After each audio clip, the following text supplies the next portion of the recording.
Welcome to the show. I am joined by McCleod, facilitator for the East Lubbock Community Alliance. thank you so much for being here. Thank you for having me. Before we get started, give me a little background of the Alliance. Can you describe kind of how it was formed and what the purpose of the Alliance is? So the Alliance was formed about 4 years ago. Actually, we're having our Paint the East Side Blue birthday celebration on September the 19th. And it was just formed to create equal opportunities for East Lubbock as there are in the rest of Lubbock. We have a motto of like all for one and one for all. That means if you live, worship, and work in East Lubbock, you can be a part of the Alliance and just trying to give back and give more opportunities to the East Side. And you're a lifelong Lubbock resident, right? Yes, sir. Yeah. Tell me a little bit about that, growing up in Lubbock, your experience. You grew up on the East Side? Yes, sir. Still live in the East Side? Yes, sir. Tell me a little bit about that. I grew up, I went to Parkway Elementary. Well, I moved to the East Side in my second grade, all the way through high school, and went to Parkway, Alderson Middle School, and Estacada High School, graduated 2004. It was just a different world. Living in East Lubbock, going to tech after being in East Lubbock most of my life, it was just a totally different world. And even though it was 5 minutes away, it was just like a culture shock. It was just a totally different environment to be around. And so growing up in East Side, nothing has really changed in 25 years, with the exception of we don't have a store called Fiesta that we had when I was growing up, which was a grocery store, and we've added $2 Generals. In my opinion, that's really how it is in East Lubbock. You don't find retail shops and entertainment or restaurants. We have one fast food restaurant, which is Sonic, in East Lubbock. So it's just a different world than the rest of Lubbock. Which is interesting because Lubbock isn't a giant city by any means, but there really seems like sort of a demarcation line. It's really done by the freeway, right? Yes, sir. How, growing up here and living here and seeing that and then coming into Texas Tech, why do you think that disparity exists? Why does it feel like two separate places? I feel like it's two separate places because demographics, money, this is the way it's been since 1923. If you look at maps from 1923 of Lubbock to now, they look kind of exactly the same as far as demographics and where people live in business and residential areas and zoning. All that's kind of pretty much the same. So that's just really what makes that divide. And I-27 is a huge divide. There's no reason for someone who lives in West Lubbock to ever have reason outside of going to church or working in East Lubbock to ever really come to East Lubbock. So to see some of those issues, and I think that's what's a great thing about the substation being built in East Lubbock, is that more people will have to come to East Lubbock for some reason or another outside of just patrolling. You know what I mean? Like us having 60 police officers who gonna have to get lunch someday and have to drive around the neighborhood and see some of the stuff that we go through as residents of East Lubbock. I think that's a positive.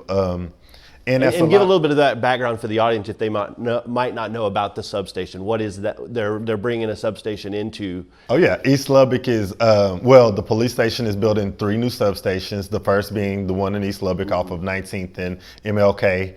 And so with that substation being built on that corner, I think those police officers will get to see some of the issues that's being faced, and some of those residents in East Lubbock won't feel like police officers are just coming to East Lubbock to patrol. That's actually where they're going to be stationed. So I think that's a positive to build some of that relationship that we've seen fluctuate over the years, and how the community feels it's the police versus some of our individuals or citizens that live in Lubbock and across America. So I think that's the reason I look forward to the substation being built, because I think for one, it cracks down on crime, so you don't get to do whatever you want to do. And me having kids, I don't want to see crime in my neighborhood. And as well as it's bringing awareness and a safety kind of measure, because I think me going to Texas Tech, the first thing I heard when I went to Tech was, don't go to the East Side past 6 o'clock. And I'm like, well, I was born and raised over there. I've never seen somebody just randomly get hurt on the East Side. Yeah, there's crime or there's issues that happen, or people do have issues with one another, but not any more than happens on the West Side. of town. So when I came to Tech, it was a shock that people used to say that and that had never been to the East Side. So when I had friends or people who had been at Tech say, "Oh, you better not go to the East Side," I'm like, "Why?" And I was confused. And then they started being like, "Oh, you're going to get shot and somebody going to rob you and somebody going to come up to your car." And I'm like, I've never had that happen. And I've been on the East Side since the time I was 6 years old or 7 years old to the time I was 18. And I've never seen that happen. Yeah, we've seen people have issues or gangs or drug activity or different stuff like that, but that's what spawns that violence or something happening. It's never been a random act, but and that happens in every part of the city. I live in Tech Terrace and we have crime, and I've had my son's truck broken into, and so it's not just happening in one part of the city. Yes, sir. But the stigma is that it's not safe. So how do we change that? How does that narrative change? If Lubbock has that on the whole, if that seems to be the stigma, how do we go about changing that narrative? That's a good question. I'm trying to figure that out each and every day. I continue to work with the schools and kids and help them understand that that's the stigma, because I didn't know it. When I grew up, I was just in the neighborhood with my friends.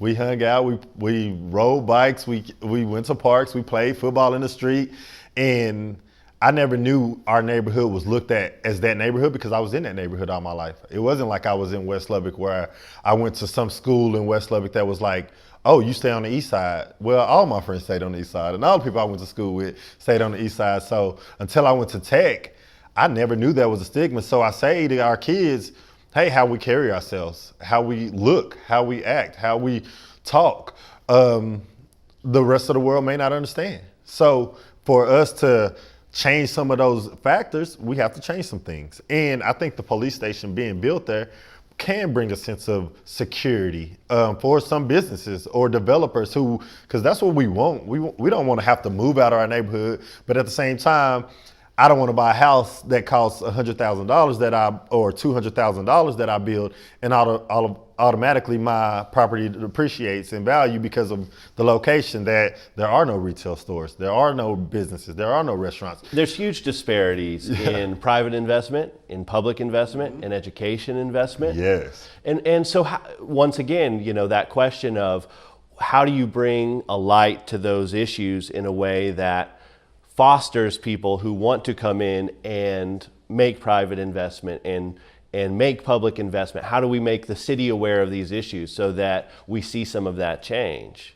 I'm not sure. That's I continue to figure it out every single day. I feel like we address it through like the city. Mm-hmm. Their main entities in East Lubbock are community centers, or is the community center May Simmons. But then we look at the location of May Simmons. It's on the corner of 19th and kind of MLK, which is kind of where the substation will be, on the opposite side, on the west side of Martin Luther King. Mm-hmm. But you look at where it's located at, how many kids can get to that spot, or how many parents will be willing to let their kids walk to May Simmons Community Center on a regular basis. So our community center isn't really for our community. We don't have a place that everybody can join together and find out about resources and different stuff like that, because our Boys and Girls Club I used to run the Boys and Girls Club, and we had a lot of teens, but now oldest kid who goes to the Boys and Girls Club on a regular basis ends up being 13, 14 years old. Oldest kid who goes to Parkway Guadalupe Center ends up being 12 years old. The May Simmons Community Center averaged probably 5, 6 kids after school, maybe 10 on a good day. So what do our junior high kids and our high school kids do after they get out of school? What besides walk the streets? So we say it's a problem with our kids having, let's say, drug activity or getting in trouble. Well, if our 15, 16, 17-year-old kids' moms are at work for 2 and 3 two jobs or so just to keep the lights on, and that kid has nowhere to go and the streets take them in, what do we expect? And it's a continual cycle, and especially with our education being, we have kids in high school reading at a 3rd and 4th grade level and 5th grade level, and that's not being addressed because we have it like how can I put it? It's like a chain line. where if you're 5, you're in kindergarten. If you're 6, you're in first grade. If you're 7, you're in second grade. And so instead of us saying when you can read, you go to second grade, because at second grade, you stop learning how to read, but you start reading. And then in third grade, you're learning from reading. And so our kids are missing that, because at the Boys and Girls Club, like I said, I seen a kid who was 4th grade who couldn't even spell his first and last name. So that's an issue but he's passing every time he gets a report card. How can you not be able to spell your first and last name, but you also can pass every grade level? So I think the issue is that we have to find a way for our kids to learn differently, because a lot of our parents, I'm sorry to say, they live in a cycle that they've seen for generation after generation after generation, and they're okay with that. And if we continue to let them be okay with that, then their kids are going to be okay with that. And then that's just going to continue on and on and on, and we don't do anything about it. I feel like jobs is a huge, huge issue. If I'm 15 years old, when I was 15, I worked at United Supermarket. It taught me people skills. It taught me how to talk to people, how to deal with any individual that I came in contact with. And now, if you look at how many kids are on the East Side and how many kids are growing up at 15, 16, 17 years old, what do they do after school if their community centers Boys and Girls Club closes at 7? If you play sports, you get out of practice at 6:30. Parkway closes at 6. May Simmons closed at 5 or 6 o'clock. What do these teenagers do if there's no jobs that they can walk to? If their parents are at work, two jobs, and they get off at 10 o'clock at night, the bus stop running at 6.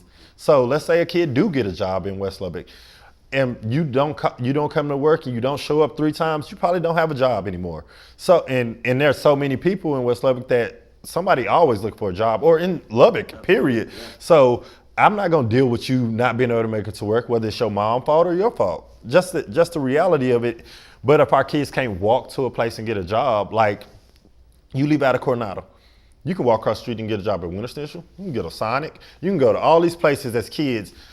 The only place you get a job in East Lubbock as 14, 15, 16-year-old are United Supermarket and Sonic, in my opinion. Yeah, fast food. Fast food, and which is a viable job for a teenager.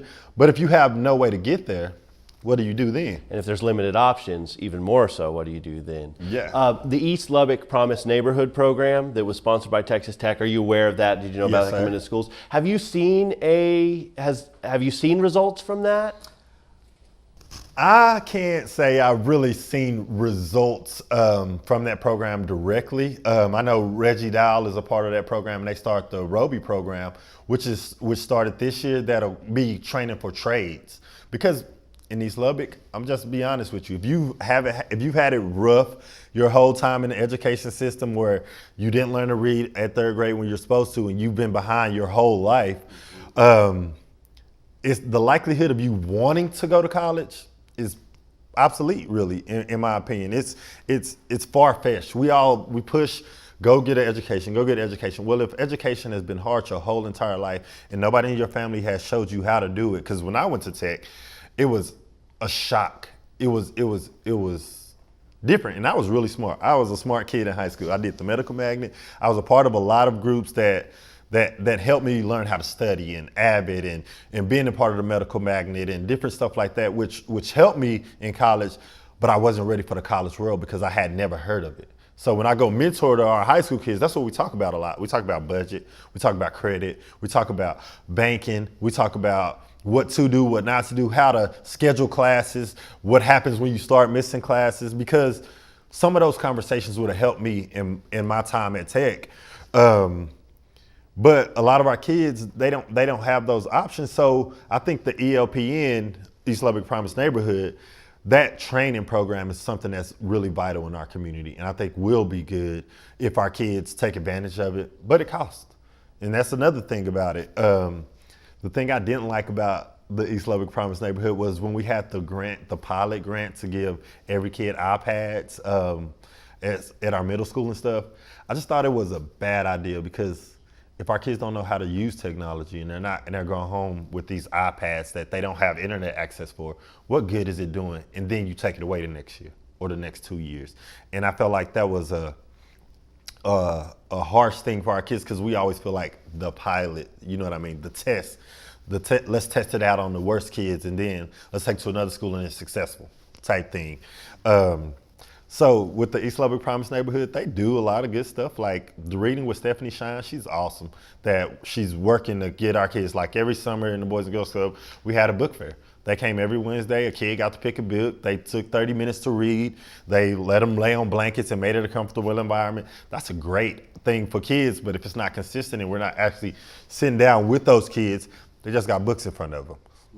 You know what I mean? We had our students go in grade levels, so it's 20, 25 kids reading, but if they not really knowing how to read, they just in there with a book. And then they take those books home and they just scribble material for kids. Yeah. So I think those are a couple of issues that I don't know, that they kind of address but don't address at the same time. And we'll see. So for those that don't know, the ELP in East Lubbock Promise Neighborhood was a giant federal grant, multi-million-dollar grant given to the College of Education here at Texas Tech to come into the schools on the east side and help bolster after-school programs, reading, essentially across the board, a bunch of different aspects of that. How, being a member of the community and being a part of the alliance that you're a part of, how is sort of the whole east side looking at the ELPN? Are there a lot of people who see some of the problems with it that you've described, or? I'm not sure. As a parent, because my nephews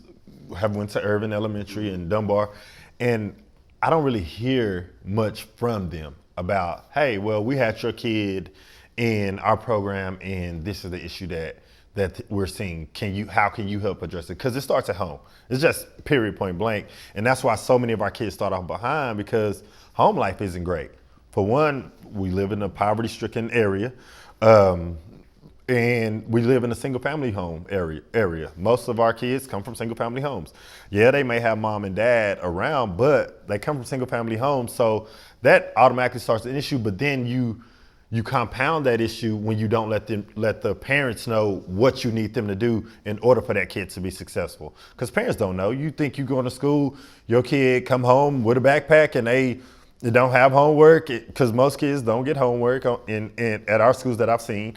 And mine don't either. Yeah. and so when they come home, you never think to go talk to a teacher or ask your kid if they have an issue, because no kid's gonna come home and be like, hey, Mom, I got in trouble today because I couldn't read and I started making noise in class. You know what I mean? But if our teachers don't relay that message and those programs don't relay that message to parents, then it's not really helping that kid. You know what I mean? Like, school can only do so much. You got a teacher in the class with 22 students.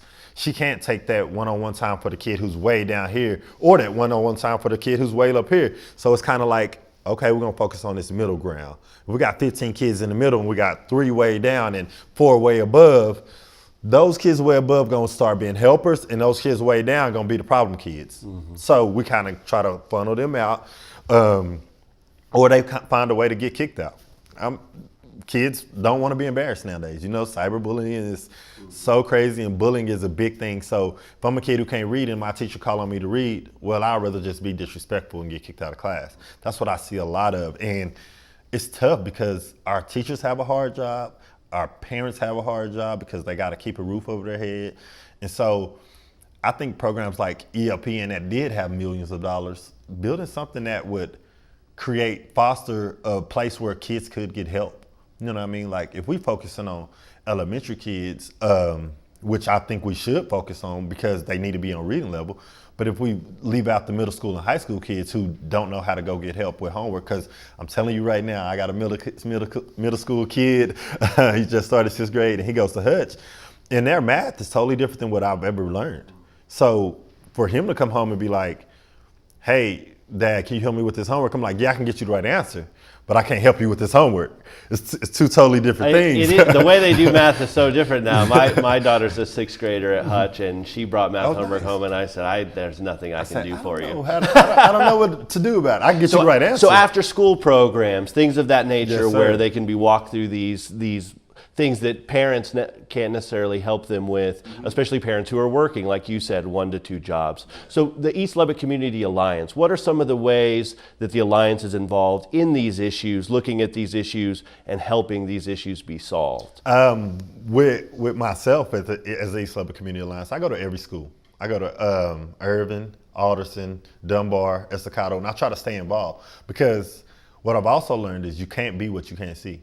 A lot of our kids see, because a lot of our demographics are minorities, so they see success as I'm an athlete, I'm an entertainer, rapper, actor, whatever.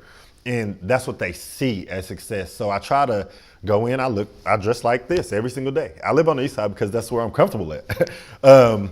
But our kids, I try to make them see success. So I go to schools and I mentor. I talk about the things that we're talking about, that the real life issues. So we're mentoring. I think that's a huge thing. We bring in financial advisors. I'm working with the financial department at Tech, and they're coming in and doing high school budgeting, goals, working on credit, and we're doing that for a group of young adults as well as high school kids who will be going off to college in the next few years, so they can learn that stuff before they get to a point where they're behind, because that's the hardest thing to do, is catch up once you're behind, whether it's educationally, whether it's financially, whether that's life, whatever. And that's where a lot of our families are. So we try to meet those needs. And then the Alliance just has a group of organizations that give resources, that are able to help out when our residents need help. And that's why it was formed, so that these organizations could come together and be a part of trying to build something that will suffice for our parents to get to a better state of mind and our community to be in a better state. Has it worked so far? It's a continual process, like you said. What is the overall answer? And my opinion is having somewhere for our kids to go, our community to go, our young adults, our older people.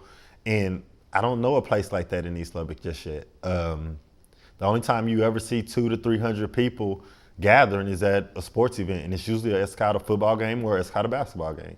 And that's the only time that you don't see the police breaking it up. It's not an issue. It's no violence. It's nothing major happening. And that's what worries me the most, is that there is no place that you can say, because we have a lot of resources in Lubbock. If you need medical help, there's resources. If you need substance abuse, if you need help with childcare, if you need all of those places, but they're spread out so many different places that people without transportation, how do you get to all the resources that you may need? There's no one-stop shop to say, hey, here's a bulletin board with what you may need. Here's a place where you can get the help from this person, that person, this person. Here's entertainment for you guys. Here's something for you guys to do on a regular basis. So that's one of the main things that I see as a concern in our community. So you said you've lived on the east side your entire life, and you haven't seen any change, that it's very much the same way it was as you were growing up.